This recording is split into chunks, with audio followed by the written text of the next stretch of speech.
کوئی کیسے حکومت بنانے کا اعلان کر سکتا ہے. یعنی وہ نواز شریف کی کل کی وہ سو کالڈ وکٹری سپیچ کی بات کر رہے تھے اور انہوں نے کہا کہ اداروں کو عوام کے مینڈیٹ کا احترام کرنا چاہیے. اور پھر عمران خان نے یہ کہا کہ میں نے تو کسی دن نہیں کہا کہ میں تھک گیا ہوں یا مجھے جیل سے نکالے.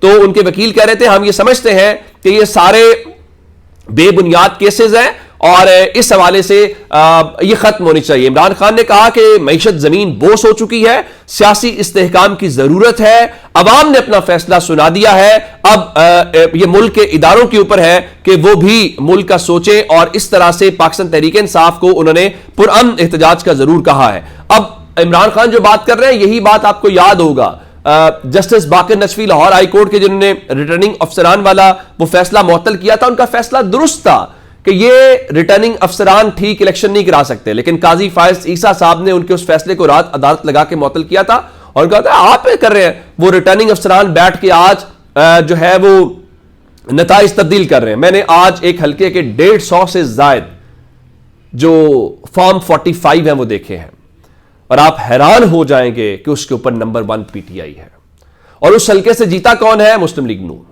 اور باقی ہم کوریج میں بھی یہی باتیں دیکھتے رہے ہیں جو اس جگہوں کے اوپر.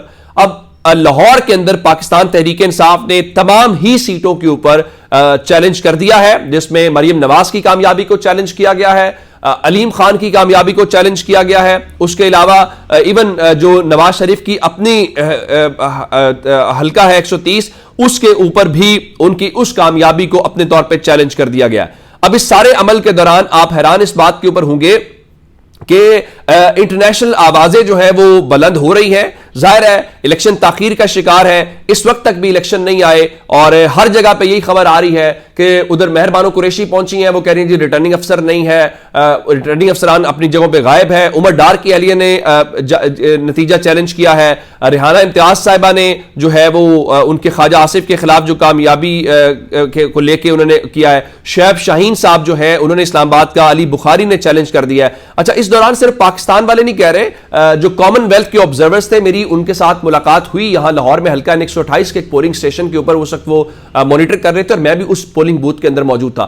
تو کامن ویلتھ والوں نے یہ کہا ہے کہ جو الیکشن والے دن الیکشن مینجمنٹ سسٹم نے ٹھیک طریقے سے کام نہیں کیا اور انہوں نے بتایا کہ ہم نے ملتان, فیصل آباد, حیدرآباد, کراچی, اسلام آباد, لاہور, راولپنڈی اور ایبٹ آباد کا جو ہے وہ دورہ کیا ہے. اور اس حوالے سے انہوں نے کہا کہ ایک تو کام ٹھیک نہیں کر رہا تھا, باقی ہم اپنی فائنل رپورٹ کے اندر اس حوالے سے بات کریں گے. اس کو چھوڑ دیتے ہیں. ایون فافن جو پاکستان کا اپنا یہاں پہ کام کرنے والا ایک ادارہ ہے, ایک نیٹ ورک ہے, وہ یہ کہہ رہا ہے کہ 29% ایسے پولنگ سٹیشنز تھے جن کے باہر نتیجہ یا حلقے وہاں پہ جاری نہیں کیا گیا اور ان کے مطابق جو ہے جو انتخابی نتائج کے اعلان میں تاخیر ہے وہ الیکشن کی شفافیت کے اوپر سوال اٹھ رہا ہے. امریکہ کے بہت سارے سینیٹرز بول رہے ہیں, امریکہ بول رہا ہے اور اس کے اوپر اس کے بعد جو اقوام متحدہ ہے ان کی جانب سے بھی جو سیکرٹری جنرل ان کے ہیں اینٹونیو گوٹریز, انہوں نے انتخابات کے روز جو موبائل سروس کی معطلی ہے اس کو لے کے اپنی تشویش کا اظہار کیا ہے اور یہی سب کہہ رہے تھے کہ دیکھیں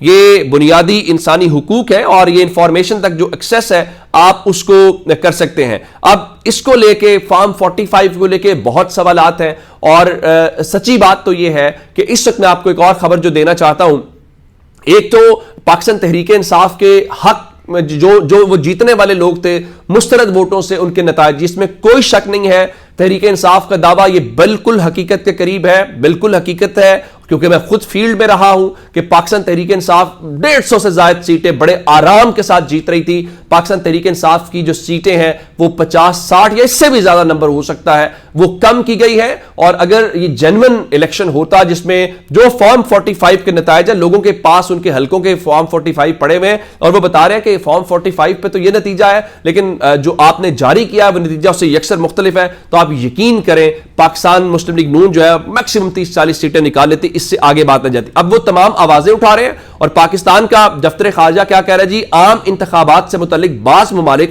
اور تنظیموں کے جو بیانات ہیں وہ حیران کن ہے. ظاہر ہے پاکستان میں بھی کچھ ایسی چیزیں ہوئی ہیں جو حیران کن ہیں اور ابھی تھوڑی دیر پہلے خبر آئی ہے کہ محسن داوڑ جو ہے ان کو ان کے حلقے میں ہرا دیا گیا اور وہ احتجاج کر رہے تھے اور اطلاعات ہے کہ وہاں فائرنگ وائرنگ ہوئی ہے. اب یہ اس قسم کے واقعات کوئی اچھی بات نہیں ہے. اور کیا کہتے ہیں کہ اب محسن داوڑ کو گولی لگی ہے.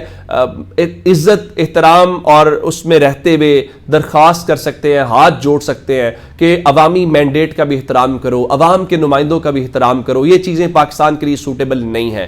یہاں بیٹھ کے ہم ہر کسی کو غدار قرار دیتے تھے, ہر کسی یہ نہ کریں. کوئی غدار نہیں ہے پاکستان کے اندر. ہر پاکستانی اتنا ہی محب وطن ہے جتنا میں ہو سکتا ہوں یا کوئی اور ہو سکتا ہے. تو لوگوں کے یہی ہم رات کو دیکھ رہے تھے گجرات کے اندر چوری سالک حسین کے جو گن مین ہے انہوں نے کس طرح سے فائرنگ کی. یہ ساری چیزیں ہیں. اگر آپ لوگوں کا حق چھینیں گے, رکاوٹ ڈالیں گے تو ظاہر ہے لوگوں کا غصہ ہوگا. میرا خیال ہے یہ نہ کریں. جتنا کر سکتے ہیں لوگوں کا فیصلہ ہے. اور ایون بہت سارے اب صحافی بھی, میں ندیم ملک صاحب کا دیکھ رہا تھا, وہ کہہ رہے تھے میرا یہ خیال تھا کہ اس میں کوئی شک نہیں کہ گراؤنڈ کے اوپر پی ٹی آئی بہت مقبول ہے, لیکن سوال یہ تھا کہ کیا یہ مقبولیت جو ہے وہ ووٹ میں تبدیل ہو سکے گی. لیکن کیونکہ جی تنظیم نہیں ہے, پاکستان تحریک انصاف نے سب اندازوں کو غلط ثابت کر دیا ہے. یہ پاکستان کی تاریخ کا ایک شاندار مومنٹ ہے کہ جہاں پہ ان ایکسپیکٹڈ چیزیں ہیں, تجزیے غلط ثابت کر دیے. ہر چیز وہ جو بیٹھ کے ٹی وی کے اوپر ہوا بنانے والے تھے, آج تو صورتحال یہ ہے پاکستان تحریک انصاف کی کامیابی اس سے بڑی کیا ہوگی کہ وہ ٹی وی والے جو بلیک آؤٹ کر رہے تھے پاکستان تحریک انصاف کو, اور آج وہ ٹی وی کے اوپر دکھا رہے ہیں.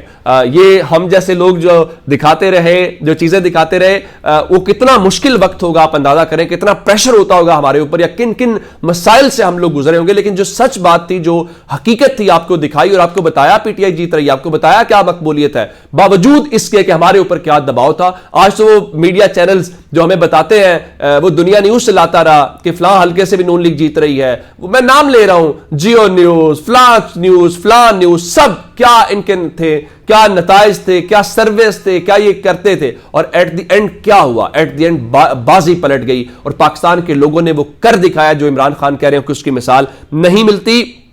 اب میں آپ کو جو کچھ ملاقاتیں بھی طے ہوئی ہیں, ایک تو خبر آ رہی ہے کہ نواز شریف اور آصف زرداری کی ملاقات آج ہوگی, اور ابھی مسلم لیگ نون اس کی کنفرمیشن نہیں کر رہی. یہ کہا جا رہا ہے رابطہ ہو رہا ہے اور آصف زرداری اور بلاول بھٹو جاتی عمرہ جائیں گے. تو چلے اچھی بات ہے, ذرا جائیں. وہ بلاول بار بار جو تقریروں میں باتیں کرتے تھے اور ہمیں بتاتے تھے کہ انہوں نے کیا کچھ کیا پی ڈی ایم کی گورنمنٹ, تو اب حکومت کے لیے یہ اکٹھے ہوں گے اور یہ ایک پیج کے اوپر ہے. یہ حکومت سازی کے لیے بالکل ٹھیک ہے, عوام کے نعروں کے لیے الگ بات ہے. مسلم لیگ نون نے بھی جی ایک کمیٹی قائم کی ہے کہ جو آزاد امیدوار ہیں ان کے ساتھ رابطہ کیا جائے. اسحاق ڈار کو, رانا ثناءاللہ کو, ایاز صادق کو ذمہ داری دی گئی ہے اور کہا گیا کہ آپ ان کو کہیں جی ہم آپ کو وزارتیں دیں گے, مختلف جو عہدے ہیں اس کے اندر آئیں گے, تو آپ یوں کریں کہ آپ اس میں شامل ہو جائیں مسلم لیگ نون کے اندر. چلے دیکھتے ہیں. لیکن اس حوالے سے فوج کا بیان, آرمی چیف کا بیان بھی آیا الیکشنز کو لے کے, اور ایک تو انہوں نے قوم کو الیکشنز کے حوالے سے کامیاب انعقاد کے اوپر مبارکباد دی ہے. انہوں نے بی بی سی کے مطابق پاکستان کے چیف آف آرمی اسٹاف جناب ناصر منیر کا عام انتخابات 2024 کے کامیاب انعقاد پر عوام کو مبارکباد دیتے ہوئے کہنا ہے کہ قوم کو انتشار اور تقسیم کی سیاست سے آگے بڑھنے کے لیے مستحکم مستحکم ہاتھوں اور ایک شفا بخش رابطے کی ضرورت ہے. انہوں نے کہا کہ تمام جمہوری قوتوں کی نمائندہ متحد حکومت پاکستان کی متنوع سیاست اور تقسیمیت کو بہتر طریقے سے پیش کرے گی. انہوں نے کہا کہ تقسیم اور انتشار 25 کروڑ والی آبادی والے ترقی پسند ملک کے لیے موضوع نہیں ہے. انتخابات جیت اور ہار کا مقابلہ نہیں ہے, بلکہ انہوں نے کہا کہ عوام کے مینڈیٹ کے تعین کرنے کی ایک مشق ہے. یہی بات عمران خان بھی کہہ رہے ہیں, یہی کل باقی بھی جو بیانات آ رہے ہیں. واقعتاً اب میرا خیال ہے ایک تو پاکستان کے مینڈیٹ کا, پاکستان کے لوگوں کا احترام ہونا چاہیے اور اس سلسلے کو آگے بڑھنا چاہیے. ہمیں اس ضد میں انام ایک دوسرے کے ساتھ رہیں گے تو اس میں کوئی پاکستان کی بہتری نہیں ہے. یہ ہمارا ملک ہے, ہم نے اس کو کامیاب کرنا ہے اور دنیا کو ایک اچھا پیغام دینا. اپنا بہت سارا خیال رکھیے گا. خدا حافظ.